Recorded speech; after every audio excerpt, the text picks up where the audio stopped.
ఇంత అద్భుతమైన అవకాశం ఇచ్చిన కార్యకర్తలందరికీ పేరు పేరున హృదయపూర్వక ధన్యవాదాలు తెలుపుకుంటూ నాకు ఆనాడు బాగా గుర్తుంది. సత్యవేడి నియోజకవర్గంలో పాదయాత్ర చేసినప్పుడు కూడా పోలీసులు ఎలా ఇబ్బంది పెట్టారో మనందరూ గుర్తుంది. గురించి స్టూల్ బిక్కుని వెళ్ళిపోయారు. స్వామి ఇక్కడనే మా భాష ఉండాలి, ఎక్కడున్నావా భాష, ఒక చేయి పైకెత్తు. భాష అని ఏకంగా ఆనాడు నా సౌండ్ బాక్స్ పట్టుకున్నాడు, స్పీకర్ పట్టుకున్నాడు. నేను మైక్ పట్టుకుని మాట్లాడుతుంటే ఏకంగా భాషని కొట్టారు. ఈరోజు అదే పోలీస్ సోదరులు మనకు సెల్యూట్ కొడుతున్నారు. అదే ప్రజాస్వామ్యం గొప్పతనం.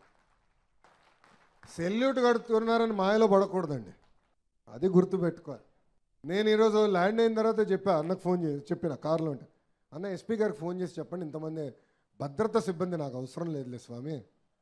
పాదయాత్రలోనే ఎవడేం చేయలేదు, అప్పుడు ఎవరు ఇవ్వలేదు, నాకు ఎవడేం చేయలేదు, ఇమ్మీడియట్గా చెప్పండి ఎస్పీ గారికి, వాళ్ళు రిటర్న్ చేయమని హాయిగా ప్రశాంతంగా కార్యకర్తలు నన్ను కలవనియండి, నా కార్యక్రమం నన్ను చేయనియండి అని చెప్తాం జరిగింది. అది మనం మర్చిపోకూడదు. అధికారంలో ఉంటూ ప్రతిపక్షంలో ఉన్నట్టు వ్యవహరించాలి. ప్రజలకి దగ్గర అవ్వాలి, ప్రజల సమస్యలు తెలుసుకోవాలి, ప్రజల సమస్యలు పరిష్కరించే వరకు మనం పోరాడాలి. తేలిగ్గా అన్నీ రావండి. ఈరోజు విద్యాశాఖ మంత్రిగా అనేక కార్యక్రమాలు చేస్తున్నా, సంస్కరణలు తీసుకొస్తున్నా, సంఘాలతో చర్చిస్తున్నా, అన్నీ అయిన తర్వాత మనం చేయగలుగుతున్నాం. సో మనందరం అనుకున్న దానికి మాట్లాడాలి, చర్చించాలి, అప్పుడే సాధించగలుగుతాం. ఇంత అద్భుతమైన అవకాశం ఇచ్చిన కార్యకర్తలందరికీ పేరు పేరున హృదయపూర్వక ధన్యవాదాలు తెలుపుకుంటూ నాకు ఆనాడు బాగా గుర్తుంది.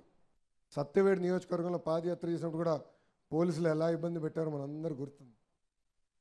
గురించి స్టూల్ బిక్కుని వెళ్ళిపోయారు. స్వామి ఇక్కడనే మా భాష ఉండాలి, ఎక్కడున్నావా భాష, ఒక చేయి పైకెత్తు.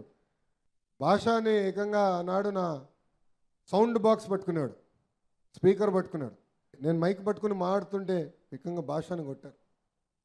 ఈరోజు అదే పోలీస్ సోదరులు మనకు సెల్యూట్ కొడుతున్నారు. అదే ప్రజాస్వామ్యం గొప్పతనం.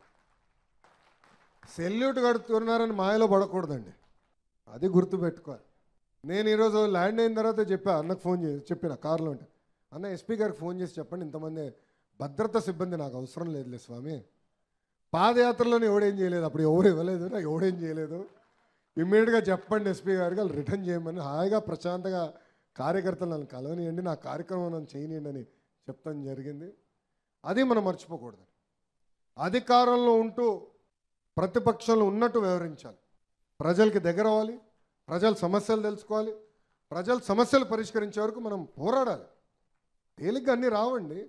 ఈరోజు విద్యాశాఖ మంత్రిగా అనేక కార్యక్రమాలు చేస్తున్నా, సంస్కరణలు తీసుకొస్తున్నా, సంఘాలతో చర్చిస్తున్నా, అన్నీ అయిన తర్వాత మనం చేయగలుగుతున్నాం. సో మనందరం అనుకున్న దానికి మాట్లాడాలి, చర్చించాలి, అప్పుడే సాధించగలుగుతాం.